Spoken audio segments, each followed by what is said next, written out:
You think your Valentine's Day went badly?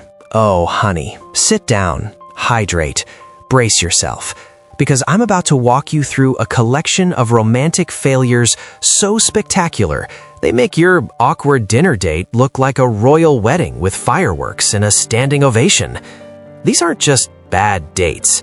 These are historical events, the kind future archaeologists would argue about.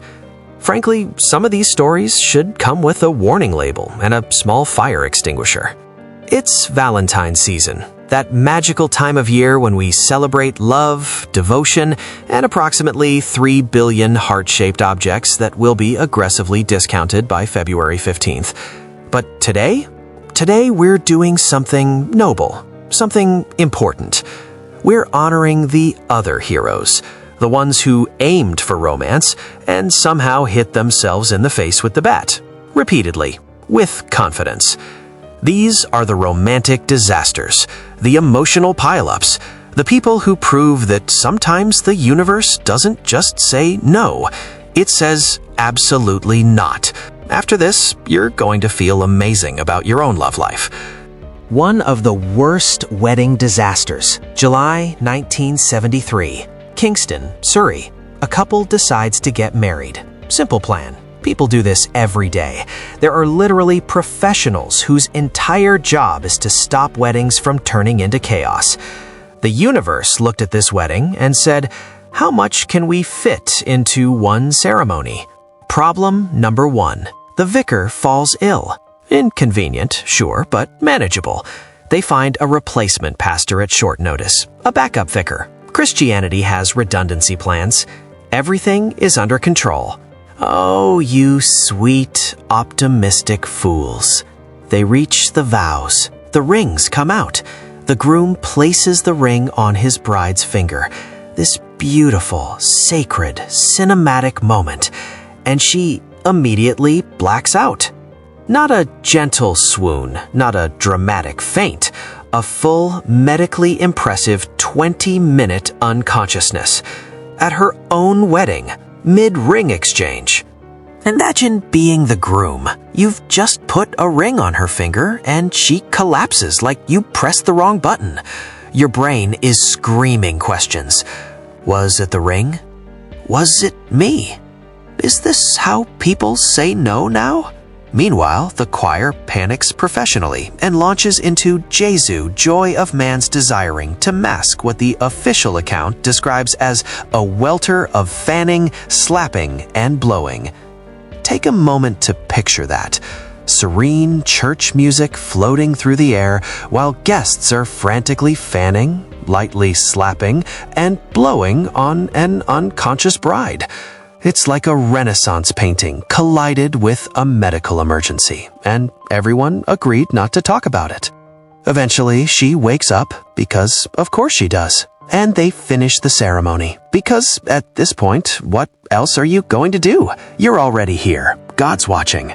They walk down the aisle. Confetti, nuts, applause. Hope cautiously returns. And then they reach the going-away car, which contains a cement mixer. A cement mixer. Not in the boot, not as a joke, just in the car, where romance should live, where suitcases dream of being. There is construction equipment. But wait, because this story refuses to stop.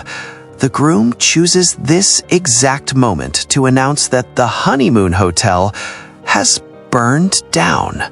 Burned down! So instead of a romantic getaway, the newlyweds will be spending their honeymoon building a septic tank. Let me say that again, slowly, so your soul can process it. They are spending their honeymoon personally constructing a septic tank. Not booking one, not supervising one, digging a hole for human waste. Together, as a couple. Romance is dead. Romance was murdered. Romance was buried in a septic tank that these people built with their own hands. The couple asked to remain unnamed. Now, you might think, surely the proposal stage is safer, right? No, absolutely not. Picture this, late 1900s London. A teacher, let's call him Professor Catastrophe, is in love with a well-to-do young woman named Gwendolyn. Her family owns an ancestral home in Sussex. This is the kind of family where furniture has a lineage. He's invited for the weekend. He plans to propose. Romance is imminent. It never arrives. Night 1, 3 a.m. He wakes up thirsty. A normal person might wait, or ask for help, or just accept mild dehydration. He chooses chaos. He wanders the unfamiliar mansion in complete darkness, arms out like a zombie, and knocks something over. Morning comes. Birds sing. Sunlight pours in. The something was a bottle of ink. The ink is now everywhere, including a priceless 14th century tapestry, a family heirloom, a work of art that survived wars, plagues, and 600 years of history, only to be defeated by one thirsty teacher. He doesn't even see Gwendolyn. He just leaves, immediately, like a raccoon who knows it's been caught. After the outrage settles, and I'm imagining months of furious letters, he tries again. Short visit, 30 minutes, daytime, foolproof. Oh, you beautiful optimist. He sits down on what he believes is a cushion. It is not a cushion. It is the family Pekinese. The dog does not survive. This man destroyed a medieval tapestry and killed the family pet without ever speaking to the woman he wanted to marry. That's not romance. That's a haunting. They both married other people, sensible people, alive people. Palermo. Me to introduce Signor Paco Vila, a man of dreams, ambition, and extremely questionable thermal judgment. Paco adored big English women, not casually, not academically, passionately, with full respect, enthusiasm, and what he believed was a devastating Mediterranean charm. There was just one problem. Paco was skinny, alarmingly skinny, the kind of skinny that makes grandmothers whisper, "Does he need soup?" Paco, being a man of solutions, devised a plan. Wool. Not one sweater, not 3 sweaters, not even a sensible, medically advisable number of sweaters. 17. Layered carefully, lovingly, and probably with minor structural engineering, Paco transformed himself from delicate breadstick into mysteriously bulky gentleman. He could no longer bend his elbows properly, but sacrifices must be made for love. That evening, he marched into a Palermo discotheque.